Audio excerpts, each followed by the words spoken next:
Hi friends, मेरे YouTube channel विद्यादायनी classes में आप सबको बहुत बहुत स्वागत है। आज इस वीडियो में सीटेट एग्ज़ाम में पूछे गए बाल विकास एवं शिक्षा शास्त्र के 30 प्रीवियस ईयर क्वेश्चन को डिस्कस करेंगे। फर्स्ट क्वेश्चन है, शिक्षा के क्षेत्र में पाठचर्या के चर्चा शब्दावली की ओर संकेत करती है। ऑप्शन है शिक्षण पद्धति एवं पढ़ाई जाने वाली विषय वस्तु, विद्यालय का संपूर्ण कार्यक्रम जिसमें विद्यार्थी प्रतिदिन अनुभव प्राप्त करते हैं, मूल्यांकन प्रक्रिया, कक्षा में प्रयुक्त की जाने वाली पाठ्य सामग्री। तो शिक्षण के क्षेत्र में पाठचर्या शब्दावली जो है एक विद्यालय का संपूर्ण कार्यक्रम को दर्शाती है जिससे विद्यार्थी प्रतिदिन अनुभव प्राप्त करता है। वह कुछ न कुछ विद्यालय आता है, विद्यालय में देखता है, सीखता है और उससे कुछ न कुछ अनुभव प्राप्त करता है। शिक्षक विद्यार्थी को मौखिक व लिखित रूप से शिक्षा देते हैं, ज्ञान देते हैं, बच्चों को खेलकूद भी करवाते हैं, व्यायाम भी करवाते हैं, जिससे क्या होता है कि बच्चों में शारीरिक व मानसिक विकास होता है।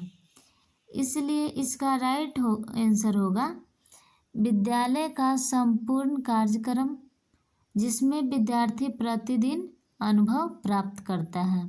नेक्स्ट क्वेश्चन है, निचली कक्षाओं में शिक्षक की खेल पद्धति मूल रूप से आधारित है। ऑप्शन है शारीरिक शिक्षा कार्यक्रमों के सिद्धांत पर, शिक्षण पद्धतियों के सिद्धांत पर, विकास एवं वृद्धि के मनोवैज्ञानिक सिद्धांतों पर, शिक्षक के समाजशास्त्रीय सिद्धांतों पर। तो निचली कक्षाओं में शिक्षक की खेल पद्धति मूल रूप से विकास और वृद्धि के मनोवैज्ञानिक सिद्धांतों पर आधारित है। इसका आंसर हो जाएगा,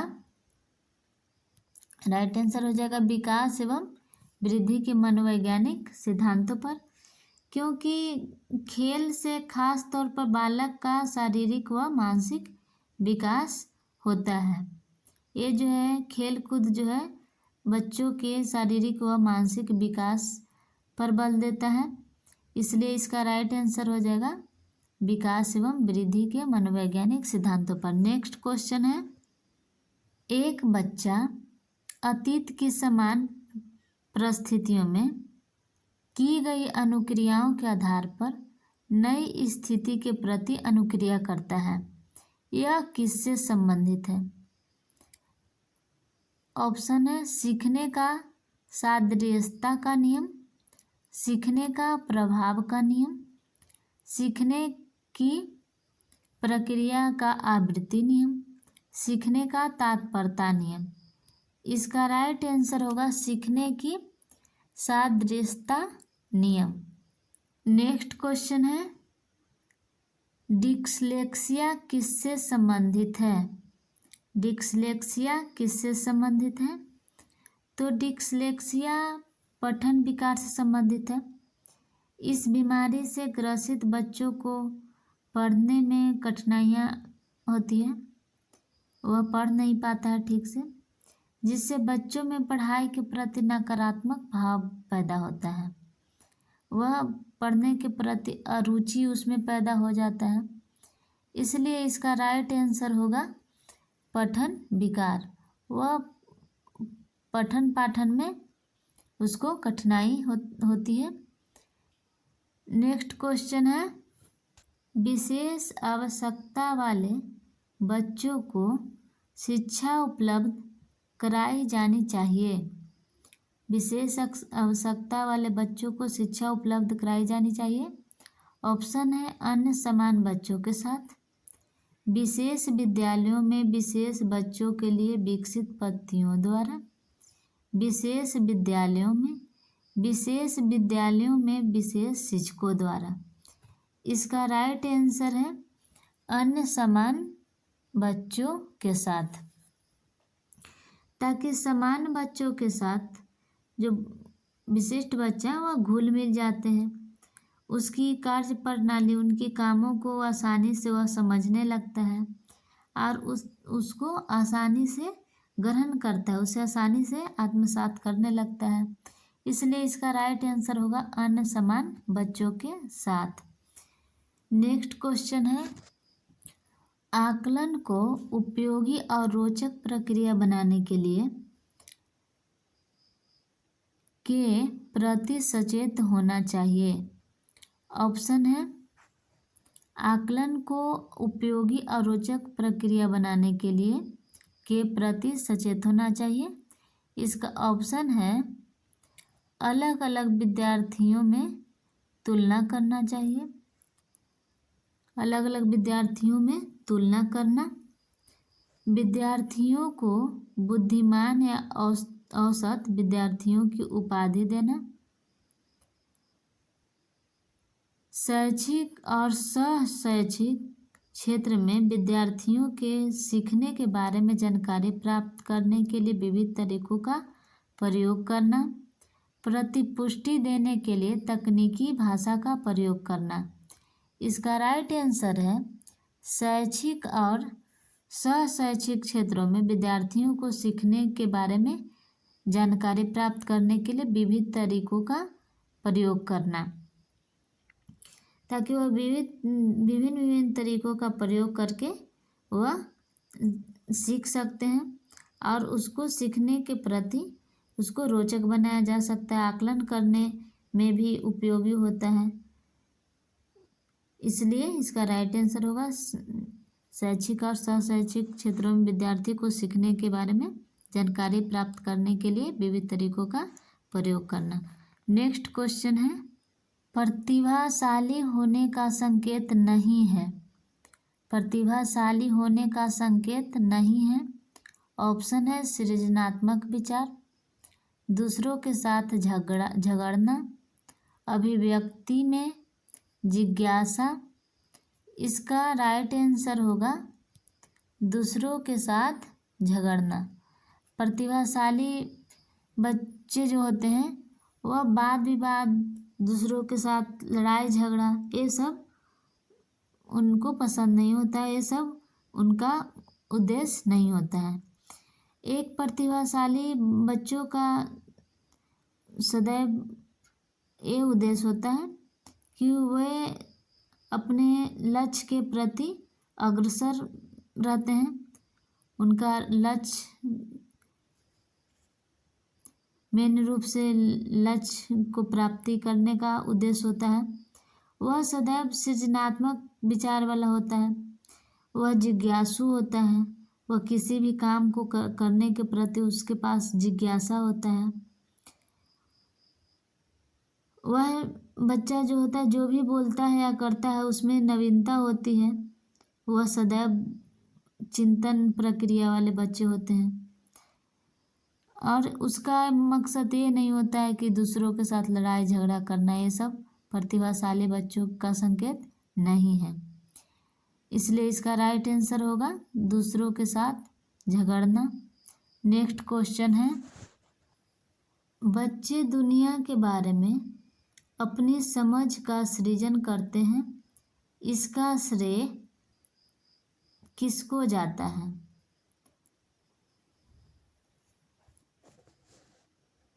ऑप्शन है, पियाजे, पावलोव, कोहलर, स्किनर। इसका राइट आंसर है पियाजे।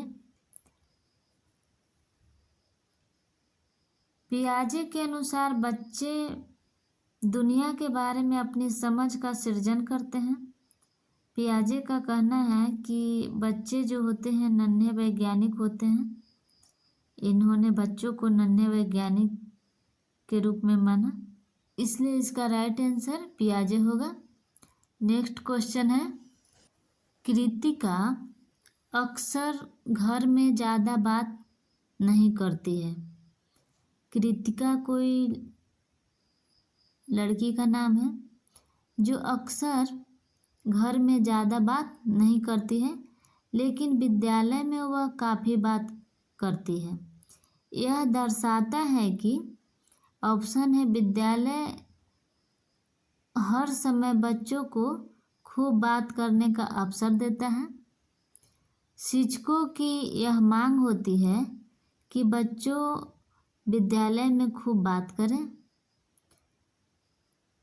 कृतिका को अपने घर बिल्कुल पसंद नहीं है। उनके विचारों को यानी कि कृतिका के विचारों को विद्यालय में मान्यता मिलती है। इसका राइट आंसर होगा कृतिका को यानी कि उसके विचारों को विद्यालय में मान्यता मिलती है। नेक्स्ट क्वेश्चन है, एक शिक्षक को अपने विद्यार्थियों की क्षमताओं को समझने का प्रयास करना चाहिए। निम्नलिखित में से कौन सा क्षेत्र इस उद्देश्य के साथ संबंध है? एक शिक्षक को अपने विद्यार्थियों को अपने छात्रों को समझने का प्रयास करना चाहिए। निम्नलिखित में से कौन सा क्षेत्र इस उद्देश्य के साथ संबंध है? ऑप्शन है शिक्षा समाजशास्त्र, सामाजिक दर्शन शास्त्र, मीडिया मनोविज्ञान, शिक्षा मनोविज्ञान। इसका राइट आंसर है शिक्षा मनोविज्ञान। शिक्षा मनोविज्ञान यह स्पष्ट करता है कि एक शिक्षक को अपने छात्रों की क्षमताओं को समझने का भरसक प्रयास करना चाहिए। वह छात्रों से वार्तालाप करे, बात विचार करे ताकि उसको समझने में उसको आसानी हो। वह अपने बच्चों को अपने विद्यार्थियों को आसानी से समझ सके। नेक्स्ट क्वेश्चन है, सीखने की प्रक्रिया में अभिप्रेरणा यानी कि मोटिवेशनल क्या करती है? ये क्वेश्चन है। ऑप्शन है इसका शिक्षार्थियों की अस्मरण शक्ति को पैना बनती है, पिछले सीखे हुए को नए अधिगम से अलग करती है, शिक्षार्थियों को एक दिशा में सोने के योग बनाती है, शिक्षार्थियों में सीखने के प्रति रुचि का विकास करती है। इसका राइट आंसर होगा शिक्षार्थियों में सीखने के प्रति रुचि का विकास करती है। नेक्स्ट क्वेश्चन है, सीखना समृद्ध हो सकता है। सीखना समृद्ध हो सकता है यदि ऑप्शन है वास्तविक दुनिया से उदाहरणों को कक्षा में लाया जाए जिसमें विद्यार्थी एक दूसरे से अंतःक्रिया करे और शिक्षक उसे प्रक्रिया को सुगम बनाए। कक्षा में अधिक से अधिक शिक्षण सामग्री का प्रयोग किया जाए, शिक्षक विभिन्न प्रकार के व्याख्यान और स्पष्टीकरण का प्रयोग करें, कक्षा में अवधि परीक्षाओं पर अपेक्षित ध्यान दिया जाए। इसका राइट आंसर होगा वास्तविक दुनिया से उदाहरणों को कक्षा में लाया जाए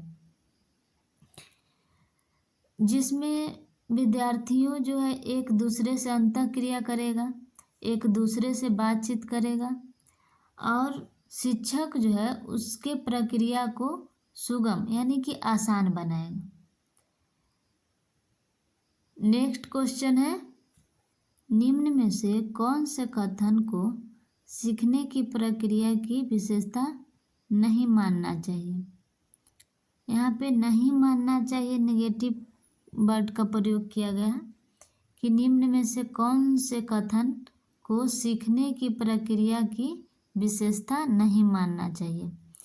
ऑप्शन है शैक्षिक संस्थान ही एकमात्र स्थान है जहाँ अधिगम प्राप्त होता है, सीखना एक व्यापक प्रक्रिया है, सीखना लक्ष्योन्मुखी होता है, अधिगम भी सीखने की प्रक्रिया है। इसका राइट आंसर होगा शैक्षिक संस्थान ही एकमात्र स्थान है जहाँ अधिगम प्राप्त होता है। ये जो है नेगेटिव वर्ड हो गया। एकमात्र जहाँ पे रहेगा, केवल जहाँ पे रहेगा वो नेगेटिव हो गया। ये ऐसा नहीं है कि शैक्षिक संस्थान में ही केवल सीखने का मौका मिलता है, ऐसा नहीं। बाहरी वातावरण से ही बाहरी वातावरण से बहुत कुछ सीखने के लिए मिलता है। बच्चों में बाहरी वातावरण का प्रभाव बहुत अधिक होता है, इसलिए इसका राइट आंसर होगा शैक्षिक संस्थान ही एकमात्र स्थान है जहाँ अधिगम प्राप्त होता है। नेक्स्ट क्वेश्चन है, पाँचवीं कक्षा के दृष्टिबाधित विद्यार्थी, पाँचवीं कक्षा के दृष्टिबाधित विद्यार्थी डैश डैश है, ऑप्शन है को निचले स्तर के कार्य करने की छूट मिलनी चाहिए, के माता पिता और मित्रों द्वारा उसे दैनिक कार्यों को करने में सहायता की जानी चाहिए।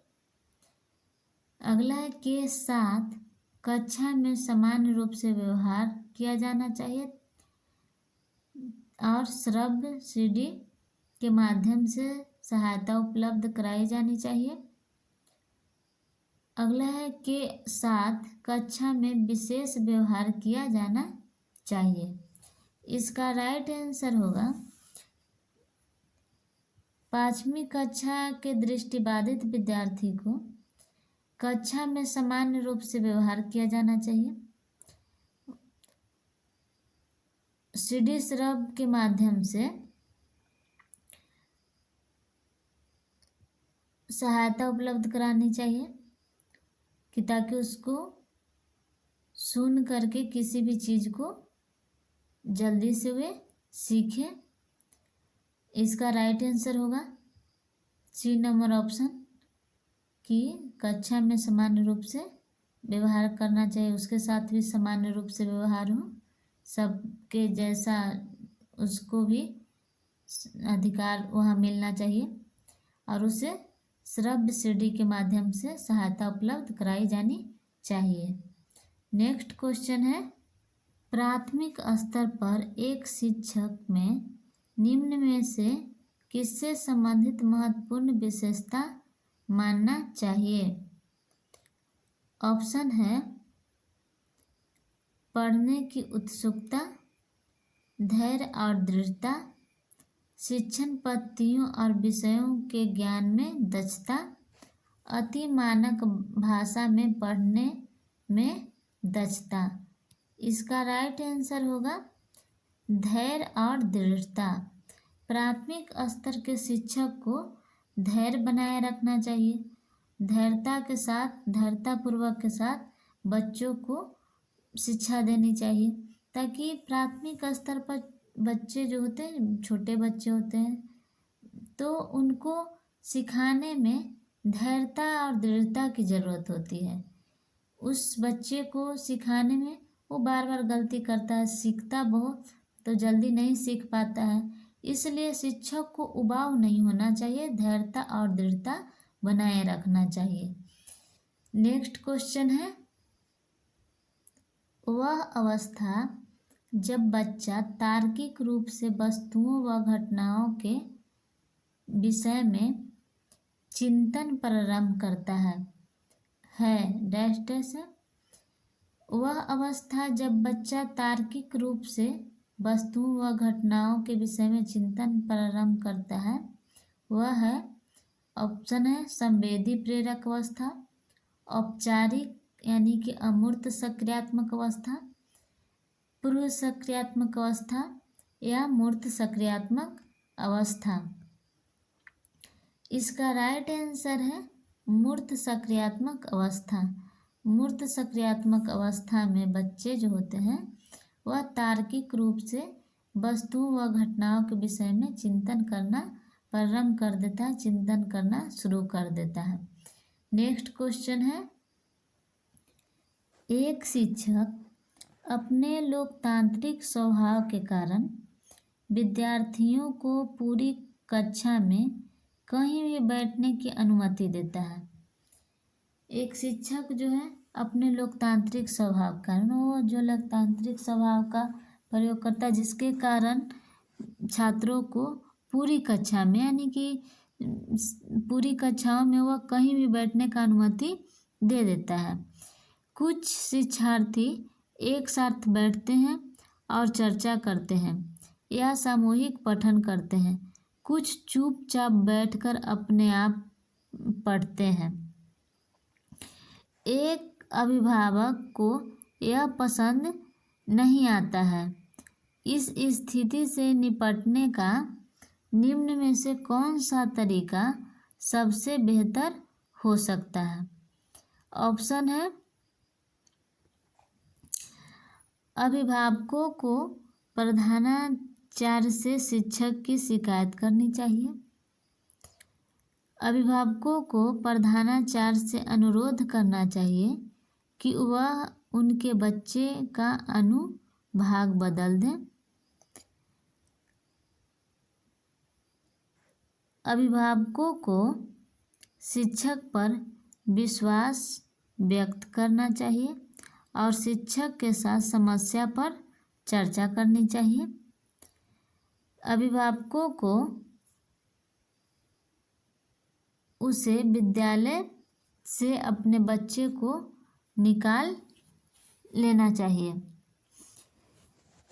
इसका right answer C number option. अभिभावकों को शिक्षक पर विश्वास व्यक्त करना चाहिए और शिक्षक के साथ समस्या पर चर्चा करनी चाहिए। नेक्स्ट क्वेश्चन है, सीखने के अंतर्दृष्टि सिद्धांत को किसने बढ़ावा दिया? ऑप्शन है, गेस्टाल्ट सिद्धांतवादी, पावलोव, जीन पियाजे, वाइगोत्स्की। इसका राइट आंसर है गेस्टाल्ट सिद्धांतवादी। सीखने की अंतर्दृष्टि का सिद्धांत गेस्टाल्ट सिद्धांतवादी ने अंतर्दृष्टि सिद्धांत को बढ़ावा दिया था इसे। नेक्स्ट क्वेश्चन है, बच्चों के बौद्धिक के विकास की 4 विशिष्ट अवस्थाओं की पहचान की गई। ऑप्शन है, कोहलबर्ग द्वारा, एरिक्सन द्वारा, स्किनर द्वारा, पियाजे द्वारा। इसका राइट आंसर है पियाजे द्वारा। जीन पियाजे ने बौद्धिक विकास पर चर्चा किया था। उन्होंने 4 अवस्थाएं दी थी। वह 4 अवस्था के बारे में बताया था कि बच्चों का विकास जो होता है, अवस्था जिस तरह से उम्र बढ़ते जाता है, अवस्थाएं बढ़ते जाती है, उस तरह से उसका बौद्धिक विकास बढ़ते जाता है। उन्होंने बौद्धिक विकास की 4 अवस्थाएं दी थी जीन पियाजे ने। नेक्स्ट क्वेश्चन है, निम्नलिखित में से किस अवस्था में बच्चे अपने संदेश समूह के सक्रिय सदस्य हो जाते हैं? ऑप्शन है, किशोरावस्था, प्रौढ़ावस्था, पूर्व बाल्यावस्था, बाल्यावस्था। इसका राइट आंसर है किशोरावस्था। किशोरावस्था में बच्चे जो होते हैं अपने संदेश के सक्रिय सदस्य हो जाते हैं। नेक्स्ट क्वेश्चन है, बच्चों की सीखने की प्रक्रिया में माता पिता को भूमिका निभानी चाहिए। बच्चों को सीखने की प्रक्रिया में माता पिता को भूमिका निभानी चाहिए। ऑप्शन है, नकारात्मक, एग्रोन्मुखी, सहानुभूतिपूर्वक, तटस्थ। इसका राइट आंसर है एग्रोमुखी। एग्रोमुखी भूमिका निभानी चाहिए। नेक्स्ट क्वेश्चन है, विकास कभी न समाप्त होने वाली प्रक्रिया है। यह विचार किससे संबंधित है? विकास कभी न समाप्त होने वाली प्रक्रिया है। यह विचार किससे संबंधित है?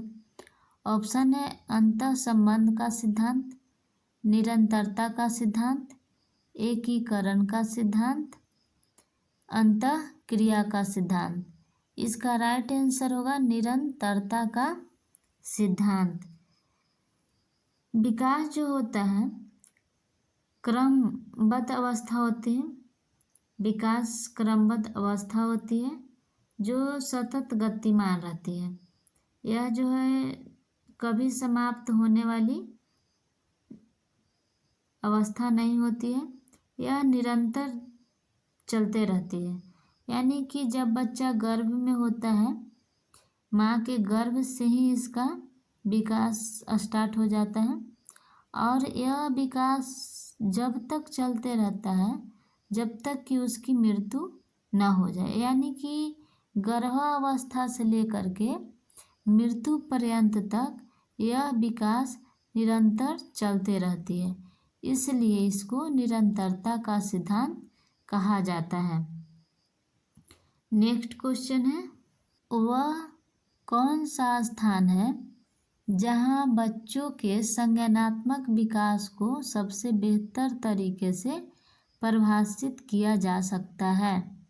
वह कौन सा स्थान है जहाँ बच्चों को बच्चे के संज्ञानात्मक विकास को सबसे बेहतर तरीके से परिभाषित किया जा सकता है?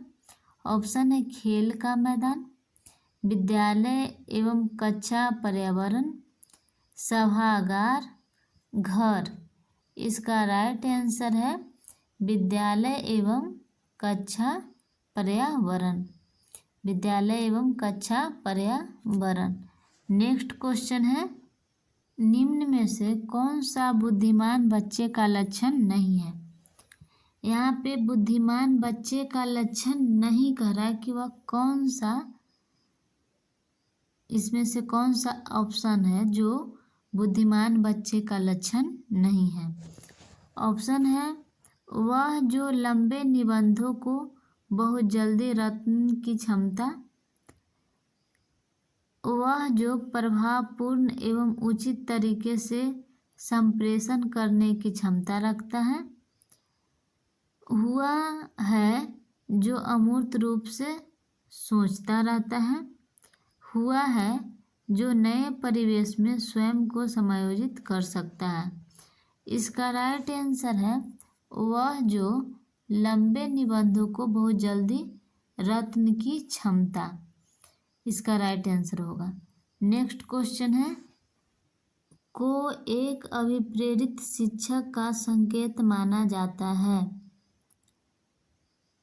डैश को एक अभिप्रेरित शिक्षक का संकेत माना जाता है। ऑप्शन है कक्षा में अधिकतम उपस्थिति, शिक्षकों द्वारा दिया गया उपचारात्मक कार्य, विद्यार्थियों द्वारा प्रश्न पूछना, कक्षा में एकदम खामोशी। इसका राइट आंसर होगा विद्यार्थियों द्वारा प्रश्न पूछना। विद्यार्थियों द्वारा प्रश्न पूछना। कक्षा में छात्रों द्वारा प्रश्न पूछना अभिप्रेरित का संकेत देता है। वह अभिप्रेरित होता है जिससे वह उत्साह उसमें आता है ताकि वह प्रश्न पूछे और उस क्वेश्चन को समझने और उसको जानने की उसमें लालसा होती है, उत्साह होता है। इसलिए उस शिक्षक अभिप्रेरित का संकेत माना जाता है। अभिप्रेरित शिक्षक का संकेत माना जाता है। शिक्षक जो है बच्चों को अभिप्रेरित करते हैं, उत्साहित करते हैं, तो बच्चे जो होता है क्वेश्चन को, प्रश्नों को पूछता है। विद्यार्थियों द्वारा प्रश्न पूछना को एक अभिप्रेरित शिक्षक का संकेत माना जाता है। नेक्स्ट क्वेश्चन है, निम्न में से कौन सा बच्चों की सामाजिक मनोवैज्ञानिक आवश्यकताओं के साथ संबंध नहीं है?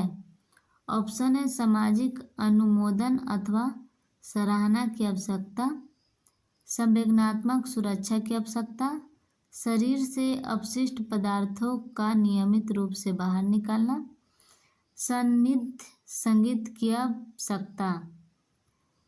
इसका राइट आंसर है शरीर से अपशिष्ट पदार्थों को नियमित रूप से बाहर निकालना।